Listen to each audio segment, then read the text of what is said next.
Good morning students.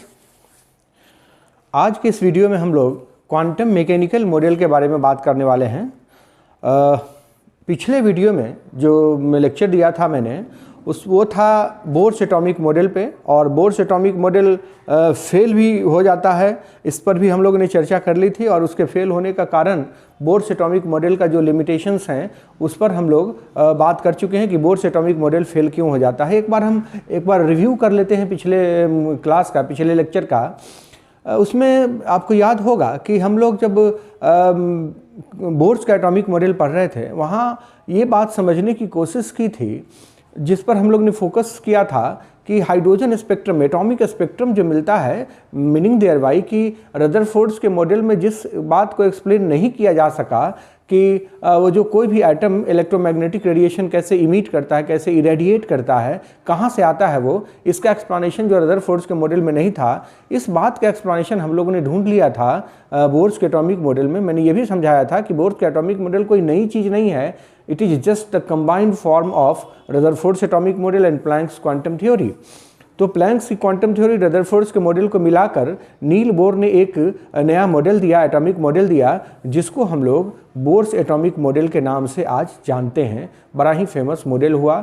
और bourse के atomic model जो जिन एजम्पशंस पे, पोस्टुलेट्स पर आधारित थे, उनके बारे में चर्चा की।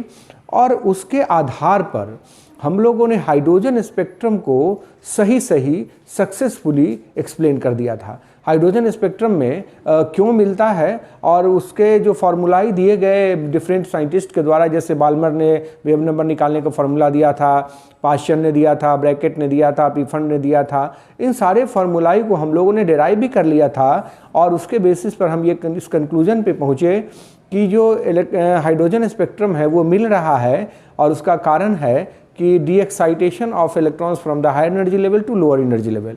और लोअर एनर्जी लेवल अलग अलग हो सकते हैं, किसी के लिए लोअर एनर्जी लेवल n=1 है, किसी के लिए n=2 है, किसी के लिए 3 है, 4 है, 5 है, और उसको ग्राउंड स्टेट हमने नाम दिया था।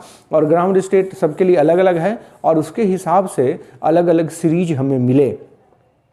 वहाँ आपने देखा होगा, मैंने ये भी कैलकुलेट करके दिखा दिया था कि दो सक्सेसिव एनर्जी लेवल्स के बीच का जो डिफरेंस है, जैसे जैसे हम ऊपर जाते हैं वो डिफरेंस छोटा होता जाता है, घटता जाता है, और finally 7th 8th energy level में जाके वो ओवरलैप करने लगता है, कंटिन्यूस हो जाता है एनर्जी लेवल, क्योंकि गैप बहुत कम होगा। फिर अब बात ये यहीं तक समाप्त नहीं हो जाती है। मैं आपको ये नहीं कह रहा हूँ कि इसके बाद कोई सीरीज डिस्कवर ऑब्जर्व नहीं होंगे। मैं ये कह रहा हूँ कि अगर हमारे पास कोई ऐसा टेक्नोलॉजी आएगा, अभी तो हम ऑटो टेक्नोलॉजी में काम कर रहे हैं, nano technology, femto technology, auto technology तक हम लोग पहुँच चुके हैं। अब बात ये रही कि अगर ऐसा कोई स्पेक्ट्रोफोटोमीटर आएगा जिसका रिजोल्यूशन बहुत ज़्यादा होगा, जो और भी बारीकी से उसका अध्ययन कर पाएगा, तो फिर हो सकता है कि नए बहुत सारे सीरीज मिलें, ऑब्जर्व हों, ये हो सकता है। लेकिन अभी तक जो हमारे पास टेक्नोलॉजी अवेलेबल है उसके हिसाब से जो सीरीज मिले हैं हमें, वो यही 6 सीरीज मिले, जिसका नाम है Balmer series, Lyman series, Paschen series, Brackett series, Pfund series और हम्फ्री सीरीज। ये 6 सीरीज मैंने आपको डिटेल में समझा दिया था, और उन सारे सीरीज का एक्सप्लेनेशन भी समझ चुके हैं हम लोग। उसके बाद बात आई कि बोर्स का एटॉमिक मॉडल इतना पॉपुलर हुआ, लेकिन उसमें बहुत सारे डिमेरिट्स थे, और उन सारे डिमेरिट्स के होने का कारण क्या था, हम 2 घटनाओं के बारे में आज चर्चा करेंगे जो क्वांटम मैकेनिकल मॉडल के डेवलपमेंट का आधार था। क्वांटम मैकेनिकल मॉडल या वेव मैकेनिकल मॉडल जिसको कहते हैं, उसका आधार था। और उन सारी घटनाओं, उन दोनों घटनाओं पर हम लोग आज चर्चा करने वाले हैं कि जब बोर्स का एटॉमिक मॉडल फेल हो जाता है, after failure of Bohr's atomic model,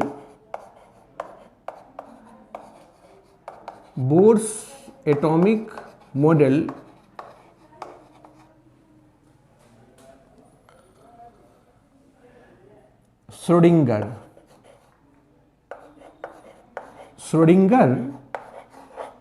Irwin Schrodinger थे, gave a new model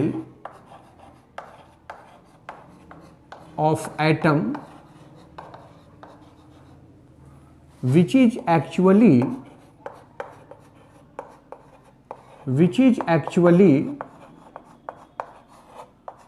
based on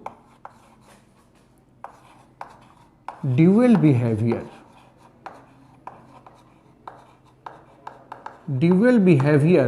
of electrons के ड्यूअल बिहेवियर पर। अभी तक तो हम लोग dual behaviour of electromagnetic radiation समझ रहे थे, अब इलेक्ट्रॉन में भी ड्यूअल बिहेवियर होता है।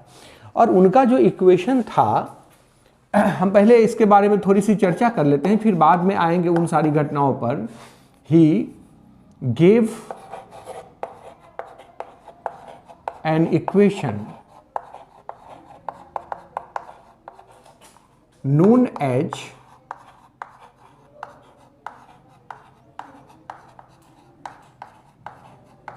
Schrödinger wave equation।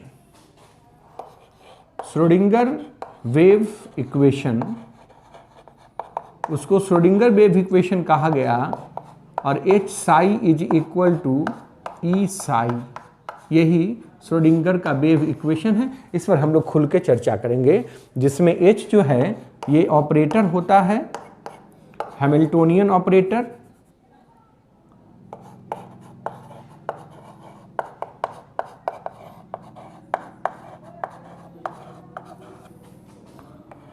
Hamiltonian operator है ये, और ये साई जो है वो वेव फंक्शन है, साई वेव फंक्शन है, ई उसकी एनर्जी है। इस पर हम लोग खुल के चर्चा करेंगे बाद में। ये जो क्वांटम मैकेनिकल वेव मॉडल है, वेव मैकेनिकल मॉडल है, वो पूरा का पूरा आधारित है श्रोडिंगर के वेव इक्वेशन पे, जो कि H psi is equal to E psi है। हम किसी भी सिस्टम के श्रोडिंगर वेव इक्वेशन एस्टेब्लिश करते हैं, उसको सॉल्व करते हैं, और सॉल्यूशन जो मिलता है जब हम उसको इंटरप्रेट करते हैं तो हमको बहुत सारे कंक्लूजन्स, बहुत सारे फाइंडिंग्स मिलते हैं, और उन फाइंडिंग्स को ही हम लोग क्वांटम मैकेनिक्स में एटॉमिक मॉडल के रूप में प्रस्तुत करते हैं, प्रेजेंट करते हैं। तो हम उस पर आएंगे, लेकिन हम कहना ये चाहते हैं कि दो घटनाएं, two important phenomena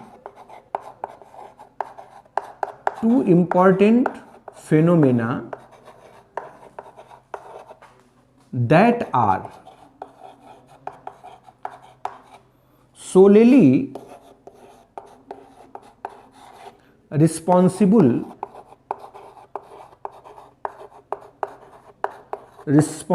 for development of quantum mechanical model, quantum mechanical model are. दो घटनाएं थी जिसको हम लोग पहले पढ़ लेंगे। Dual behaviour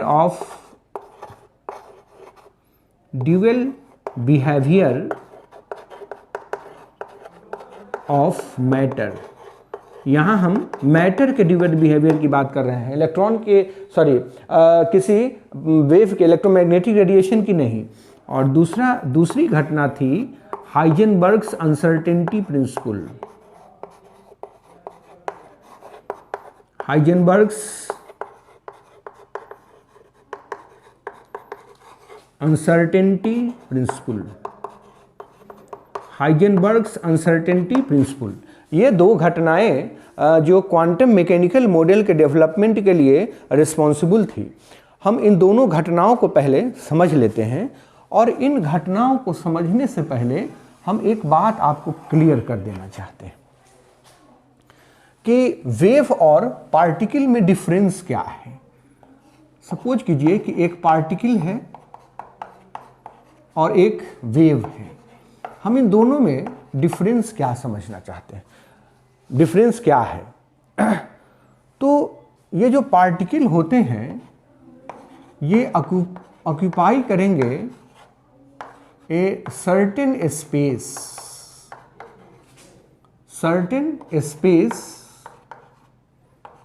in the space. इस स्पेस का मतलब हुआ जगह, इस स्पेस का मतलब हुआ अंतरिक्ष। स्पेस में कुछ जगह वो ऑक्युपाई करते हैं। हम इसको स्पेस को प्लेस से रिप्लेस कर देते हैं। प्लेस, ये जो होते हैं waves are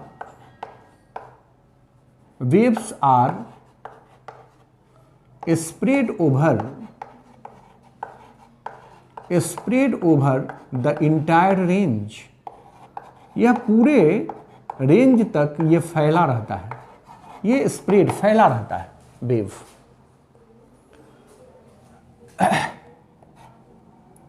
in particle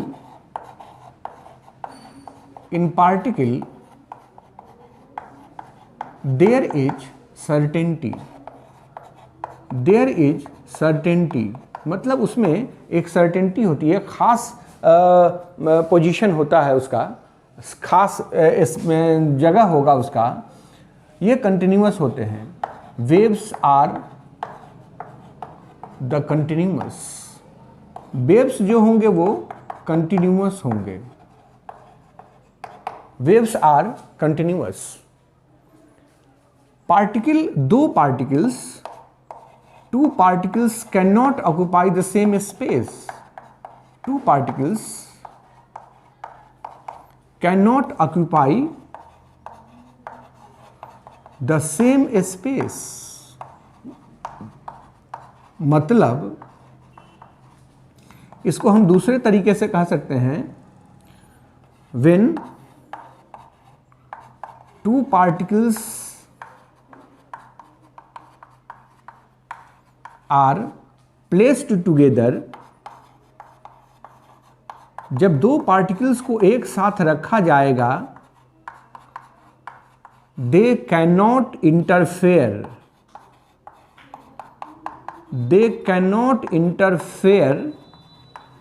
each other। वो एक दूसरे में मिक्स नहीं होंगे।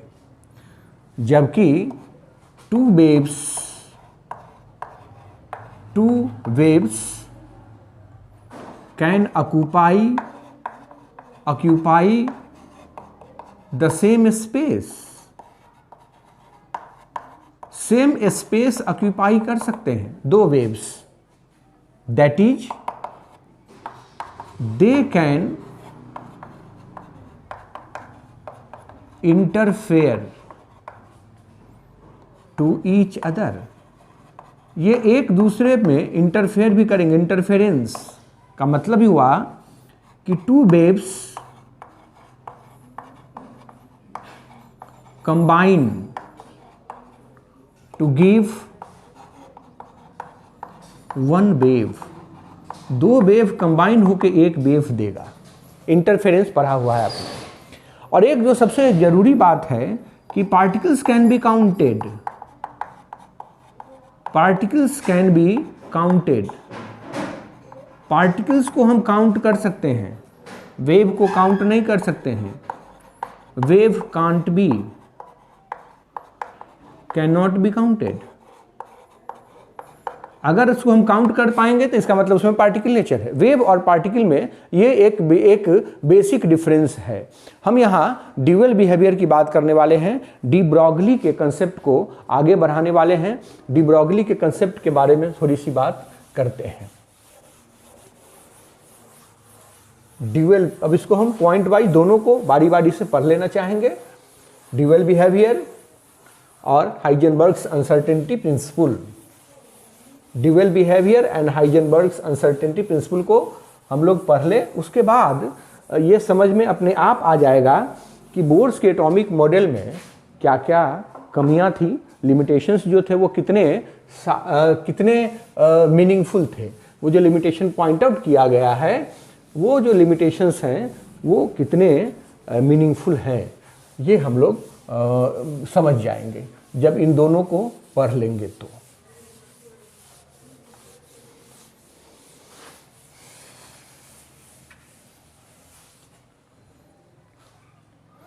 तो पहला ड्यूअल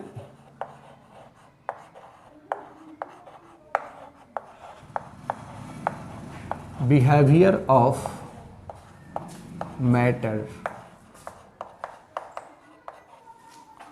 इसमें डी ब्रॉगली का इक्वेशन हम लोग पढ़ेंगे। डी ब्रॉगली साइंटिस्ट हुए, डी ब्रॉगली इक्वेशन, इसमें डी ब्रॉगली इक्वेशन हम लोग पढ़ेंगे। तो जैसे कहा गया था, according to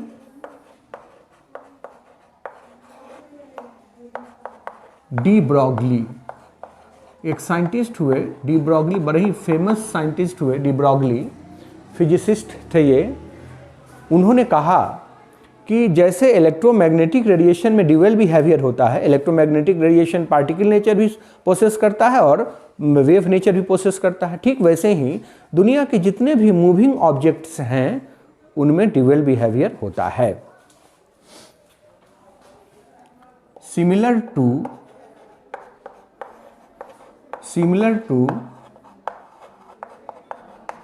electromagnetic radiation,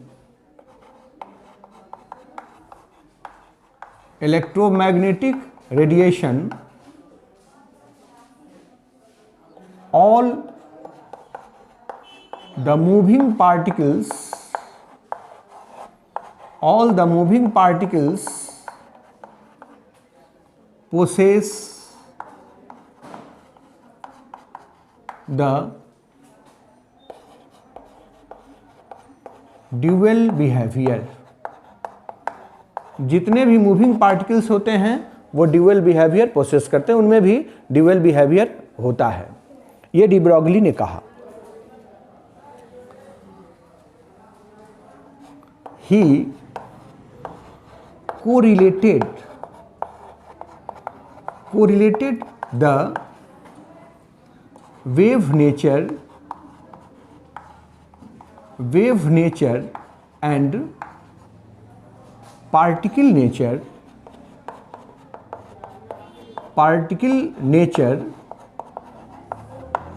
by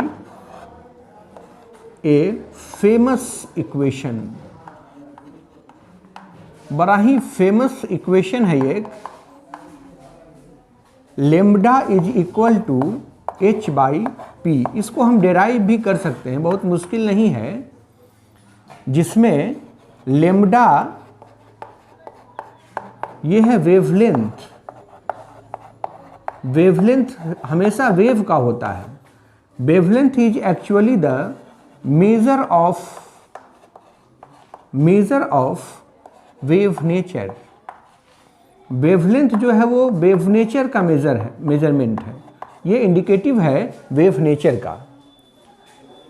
P जो है दिस इज द मोमेंटम।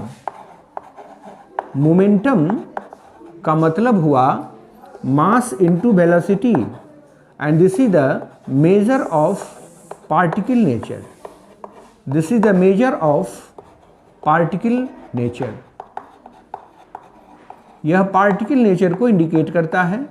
और H जो है वो है प्लैंक्स कांस्टेंट।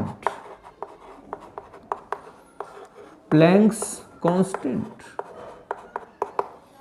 तो उसने कहा, डी ब्रॉगली ने कहा कि अगर H कांस्टेंट है तो this lambda is inversely proportional to 1/p, मतलब inversely proportional to p। Momentum के इन्वर्सली प्रोपोर्शनल है वेवलेंथ। मोमेंटम मतलब पार्टिकल नेचर, तो पार्टिकल नेचर ज़्यादा होगा तो वेव नेचर कम होगा, वेव नेचर ज़्यादा होगा तो पार्टिकल नेचर कम होगा। यहाँ मैं इसको ब्रैकेट में लिख देना चाहता हूँ कि wave nature is inversely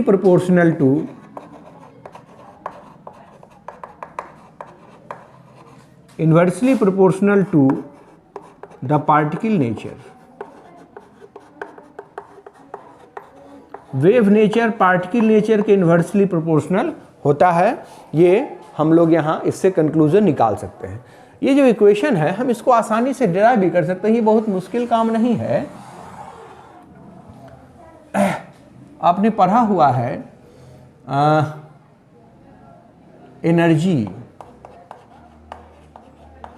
energy of radiation. किसी भी रेडिएशन का एनर्जी बराबर होता है h न्यू होता है। तो हम ऐसे लिख सकते हैं क्या कि E is equal to h nu, equation 1 from Einstein equation अगर हम बात करें तो E इज इक्वल टू हो जाएगा mc स्क्वायर। हम इसको अगर इक्वेट कर दें ऑन इक्वेटिंग इक्वेशन 1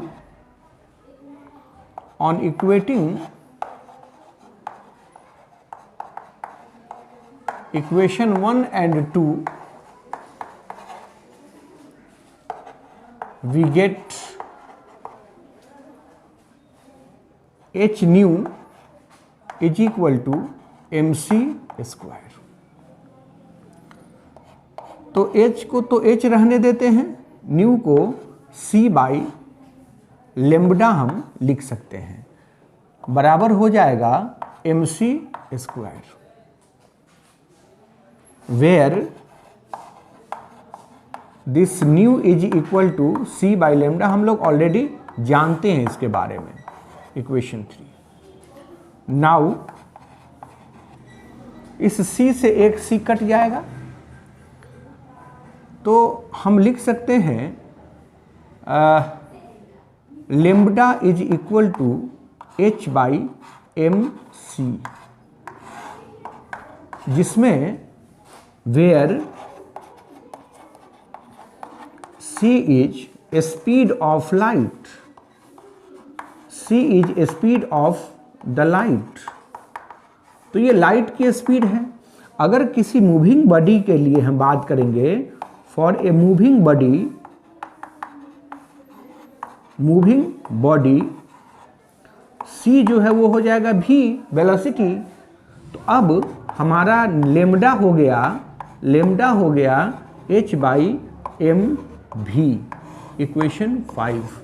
या इसको हम लिख सकते हैं कि lambda is equal to h by P. देखिए यही है डी ब्रॉगली का इक्वेशन जो हमने डिराइव कर लिया, निकाल लिया। ये डी ब्रॉगली का इक्वेशन है। हम इसको और भी थोड़ा सा डेप्थ में चलते हैं इसको समझने के लिए। डी ब्रॉगली के इक्वेशन को समझने के लिए थोड़ा सा और भी डेप्थ में चलते हैं।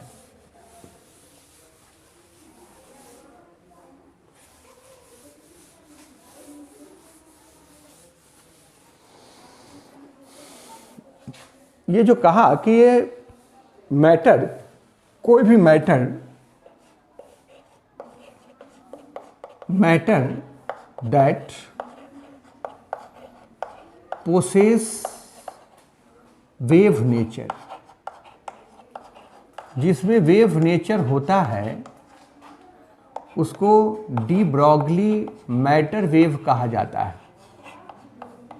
डी ब्रॉगली मैटर वेव कहा जाता है।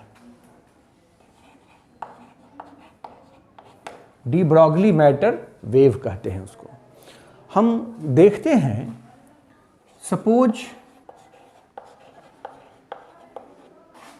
ए बुलेट मतलब बंदूक की गोली, moves with velocity 50 metre per second. ये वेलोसिटी से वो मूव कर रहा है, सपोज करते हैं। Now we can calculate wave nature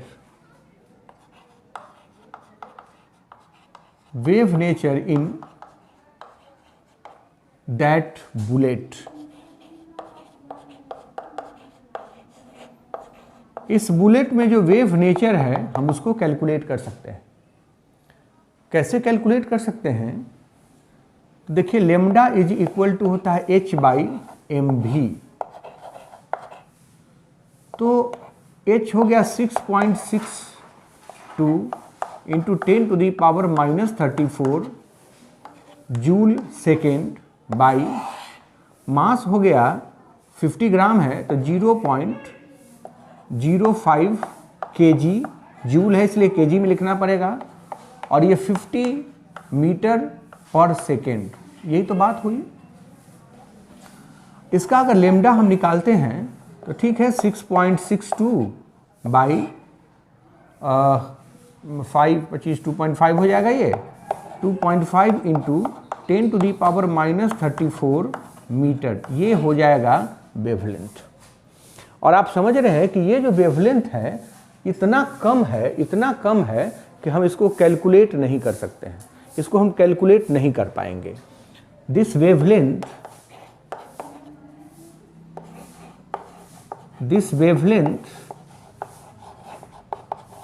is too short to calculate. यह वेवलेंथ इतना कम है कि हम इसको कैलकुलेट नहीं कर सकते, इसको अनुभव भी नहीं कर पाएंगे। इसलिए अगर इसमें वेव नेचर है भी इस बुलेट में, तो हम उसको महसूस नहीं कर पाएंगे। तो हम कह सकते हैं कि this wave nature if there, अगर है भी, कैन नॉट बी एक्सपीरियंस्ड, ये अनुभव नहीं किया जा सकता है, इसको हम अनुभव भी नहीं करेंगे। तो इसका मतलब हुआ कि बुलेट में जो वेव नेचर है हम उसको अनुभव नहीं कर पाएंगे, ये बहुत ही कम है। तो हम कह सकते हैं कि hence we can say that wave nature in bullet is negligible, ये negligible है, हम इसको कैलकुलेट नहीं कर पाएंगे। इसलिए हमने ये कहना है कि ये जो बुलेट है उसमें वेव नेचर है, लेकिन वो वेव नेचर एक्सपीरियंस नहीं कर पाएंगे, हम उसको फील नहीं कर पाएंगे, इसलिए हम उसको छोड़ देते हैं और ये मान लेते हैं मोटा तौर पे कि उसमें वेव नेचर नहीं है, उस बुलेट में वेव नेचर नहीं है। लेकिन अगर यही बात हम एक इलेक्ट्रॉन के लिए लागू करें, हम यही बात एक इलेक्ट्रॉन के लिए समझें, तो इलेक्ट्रॉन को कैलकुलेट कर लेते हैं कि उसमें वेव नेचर क्या होगा, और तब ये बात साफ हो जाएगी कि इलेक्ट्रॉन में ड्यूअल बिहेवियर होगा कि नहीं होगा। If the electron moves with the same velocity, अगर इलेक्ट्रॉन सेम वेलोसिटी से मूव कर रहा हो, तब इलेक्ट्रॉन का मास हम लोगों को याद है 9.1 into 10 to the power -31 kg, और इसकी वेलोसिटी तो हमने मान ली है 50 मीटर पर सेकेंड। यहाँ मैंने कहा कि ये जो बुलेट है उसका मास हम मान लेते हैं 50 ग्राम, ज़्यादा से ज़्यादा मास ऑफ बुलेट जो है हमने ये माना हुआ है कि वो 50 ग्राम है। अब अंदाजतन, अब एकदम एग्जैक्ट तो बुलेट का मास कितना होगा ये नहीं पता, लेकिन अंदाजतन मैंने ये कहा कि उस बंदूक की गोली का मास 50 ग्राम अगर है। यहाँ हम इलेक्ट्रॉन में कैलकुलेट करना चाहते हैं। Now this wavelength can be calculated by the formula h/mv। तो h का value 6.62 into 10 to the power -34 by m 9.1 into 10 to the power -31 into 50। इसको अगर सॉल्व करते हैं तो 6.62 by 9.1 into 50 into 10 to the power -34 plus 31, इसको अगर solve करते हैं तो 6.62 बाई 9.1 इंटू 50 इंटू 10⁻³ मीटर। आप समझ गए होंगे कि ये 10⁻³ मीटर एक अच्छा खासा वैल्यू है जो आपको वेव नेचर को इंडिकेट कर रहा है, कंसिडरेबल वैल्यू है। This wavelength has large enough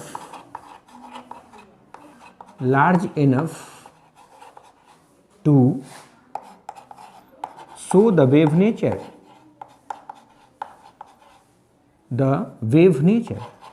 इसमें वेव नेचर होता है, ये वेव नेचर को इंडिकेट करता है। कौन? ये इलेक्ट्रॉन में अगर इलेक्ट्रॉन मूव कर रहा है तो उसमें वेव नेचर होगा, और इसलिए हम इस इलेक्ट्रॉन को डी ब्रॉगली का मैटर वेव कहेंगे। इसका मतलब हुआ कि this moving electron has dual behaviour, इसमें ड्यूअल बिहेवियर होता है, and it is the de Broglie matter wave. हम इसको डी ब्रॉगली मैटर वेव का नाम दे सकते हैं। तो इलेक्ट्रॉन में वेव नेचर भी है। अब आप समझ गए होंगे कि सबसे बड़ा कारण कि जब हम लोग बोर्स के एटॉमिक मॉडल को पढ़ रहे थे वहाँ हमने इलेक्ट्रॉन को पार्टिकल माना था और कहा था कि उसका एक सर्टेन पाथ होता है।